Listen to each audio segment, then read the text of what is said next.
ஃபுல்லாகவுமே embroidery வந்துடுது. ஸ்லீவ்லேயுமே பார்த்தீங்கன்னா நல்லா ஆஃப் ஸ்லீவ் கொடுத்துருக்காங்க. ஸ்லீவில் எம்ப்ராய்டரி வராது. நெக் பேட்டர்ன் ஃபுல்லாமே எம்ப்ராய்டரி கொடுத்துருக்காங்க.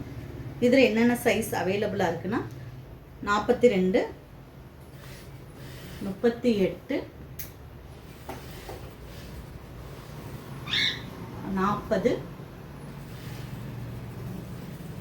44 இந்த சைஸ் எல்லாமே அவைலபிளாக இருக்குது. இது பிடிச்சிருந்தா ஸ்க்ரீன்ஷாட் எடுத்துகிட்டு வாங்க.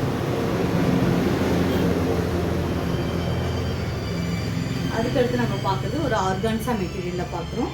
சூப்பரான ஒரு ஃப்ளார் டிசைன். இது நீங்கள் செட் சாரீ எடுக்கிற மாதிரி செட் டாப் எடுத்து போட்டுக்கலாம். எல்லாமே வந்து டபுள் எக்ஸல் நம்மகிட்ட அவைலபிளாக இருக்குது. ஒரு 4 பீசஸ் அவைலபிளாக இருக்குது. இதோட ரேட் பார்த்தீங்கன்னா 399 ரூபா தான். இது பிடிச்சிருந்தா ஸ்க்ரீன்ஷாட் எடுத்துகிட்டு இதையுமே நீங்கள் பர்ச்சேஸ் பண்ணுங்கள்.